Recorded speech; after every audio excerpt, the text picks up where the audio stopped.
welcome to Africa Media Australia. I'm Clyde Solumushirati, and I have with me today members of the Somali Australia Friendship Association, SAFA in short. How are you guys? Good. Very How are you? good. Thanks. How are you, Clyde? Yes, good. How's things? Things are well. Well, Yeah, very busy. Busy as usual? Yes.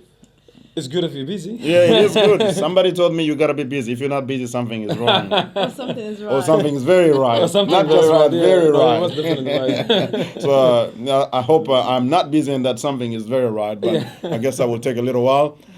We're very happy to have you here at AMA Studio. Introduce yourself to our audience and tell us what the organization is about. Well, thank you for having us first. We really appreciate your time and that you are getting the word out there about our organization. Our organization is called Somali Australian Friendship Association because the members are from both the Somali community and the mainstream community. Yes. We started in 2009 as a small network, but getting bigger. Our main objectives are raising awareness through leadership and education. And we target young people, especially those who are hard to engage with or at risk of becoming radicalized, disengaged from the community, and also those who are doing great job to say well done and recognize what they're doing right as well. Okay. SAFA has done many things. One of the things that we do regularly is the graduation ceremony, which is held at the Parliament House of Victoria, and we work very closely with our local government MPs to deliver this, and it's just to celebrate the achievement of young people, both who the educational achievement and those who do volunteer work in the community. That's good. That's quite big, and in fact, we'll come back to you. We'll talk about that graduation ceremony in a moment. Can you introduce yourself to our audience, please, and tell us what you do within the organization? Hi, my name is Liban Yusuf. I'm currently the Vice President of SAFA, and I've joined the organization early last year. And basically, one of the roles that I do is basically engaging and also developing a communication and marketing basic the plan for the organization so that we have a solid foundation, as well as basically a liaison with Nasra, who's the president of the organization, and also the other committee members, and doing tasks as basically required. Yeah. That's good. So how long has SAFA been around for?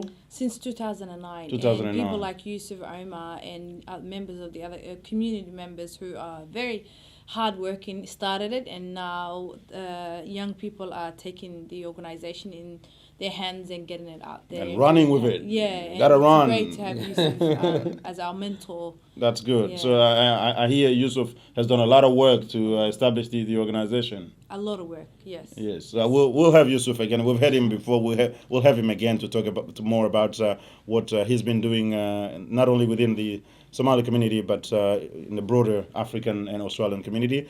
Now, let's talk about the graduation ceremony. Our audience will be viewing some of the footage we took at your last graduation ceremony, which happened on Friday, which was, what date was that? The 5th of July. 5th of July? Yep. It was big. Yes.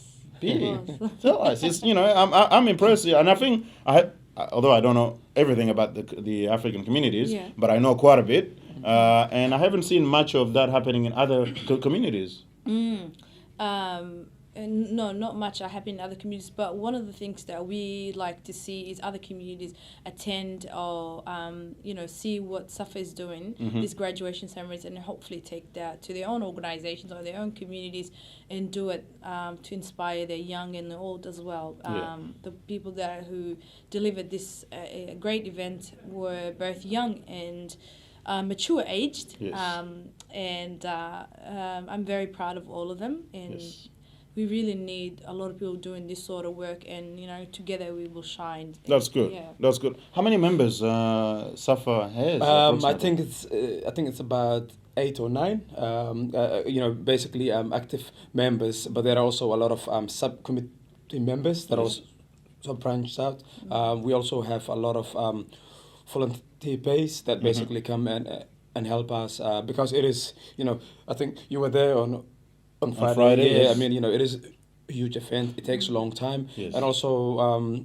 Yeah, Clyde. What people don't understand is that we are doing all this kind of work, at a voluntary basis. So Yes. basically, most of us I occupy full-time job Yes. or Study. universities. Yeah, Yes. and it is a project that's basically rewarding the majority of the community, because what we're doing is basically not only build an awareness, but it's also support and help young people realize their full basic potential. That's good. That's good. That's very good, in fact, and I think that's something that needs to be encouraged throughout the broader African Australian community.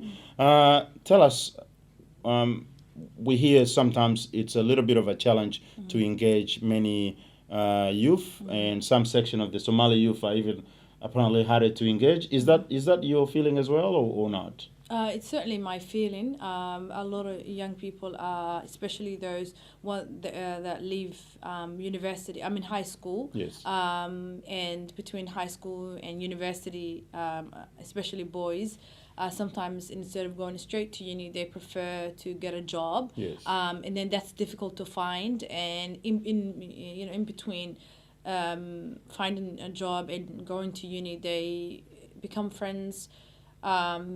Because of leisure time, I guess, and other other reasons. Yes. They become friends with other people who are experimenting with drugs, who are having identity crisis and pulled between two worlds, and lack of employment is huge. It's huge. It's a Lack of huge employment. problem. Yeah, it's a huge problem, especially in the western suburbs of Melbourne. No place is unemployment higher than the western suburbs.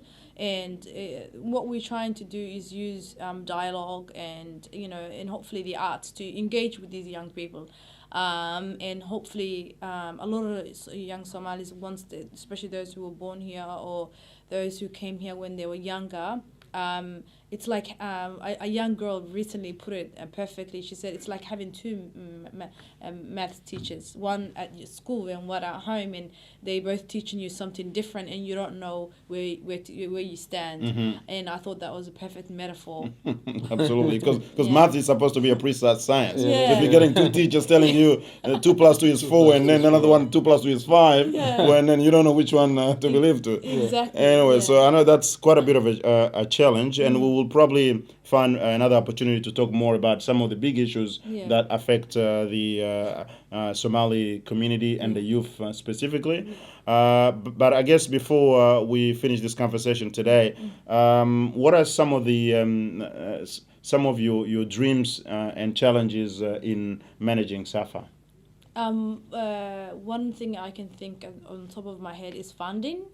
Because we're such a new organization and we're still working on our foundations. I think it's really difficult to secure a huge amount of grant where we can employ like somebody who can coordinate our projects, and because we all have extremely busy lives and we are sacrificing so much for the community, it's really difficult to work on too many projects, or we don't actually have the skills to secure grants. So grants is one issue. The other issue is I guess volunteers who have skills in areas that we need. Yes. So They're lacking. yeah. lacking. So, and also training. Providing training for the ones that we already have is quite important. But I think that needs funding as well. So funding is an issue. Funding is critical. And do you see any difference between how boys engage compared to girls in SAFA? I mean, I think we're sort of living in a society where, of course, now it's becoming female dominant, because I think they possess and they have that kind of like an additional resilience. Yes. But at the same time, I mean, it's not really much of a fraction between boys and girls within the organization. It's more really building a strong unity, finding gaps, and also finding basic solution for the gaps. And I think I see this organization, I think in the future will grow basically from strength to strength, because I know that a lot of the members that are currently with the organization want to work hard, and they also want to see this organization become self-basic function, self-basic sufficient, and not so much relying on government funding, and because government funding, it is basically contestable source of So many people. funding, and there's so many organizations that are doing similar work. So what we're trying to do is get the word out there, basically reach out and also preach to the community to come and help, but at the same time help yourselves, because to me personally, at the end of the day, there's nothing about the community without the community. Exactly. Absolutely. Yeah, All and, right. can I add one thing too? Yes. I think Levan made a really important point about girls and the question regarding girls and boys. Yes. When at the beginning we started with lots of girls, Yes. but at the moment we have the boys are working extremely hard, and there's more boys than girls at the organization, and that means they are building the single narrative of in communities usually the women are the backbone and they do everything, but I see more boys graduating, I see more boys having attaining good jobs and helping the communities, and Yes. that's really important to show what the boys are doing and shine a light on it. That's good. Yeah. That's good. I'm really happy because we hear all this discourse about male domination within the African community, but here we've got the president is a female. She's strong. She's powerful, dominant over you guys. You know what I'm saying? So it's wrong. It's not. She's doing good, Australia apparently the women dominate, man. Oh, they dominate. They're everywhere. You gotta give They're them. doing good But job. she They're doing good deserves. job. She deserves where what she is, she's doing. absolutely. Yeah, she's a hard worker. All right. All right. So I'm really pleased for the time you've given to us here at Africa Media Australia, Nazra and Liban. Thank you. And I would like to see you come back sometime to even talk more about what you're doing. Africa Media Australia is always here to support groups and communities such as yourself.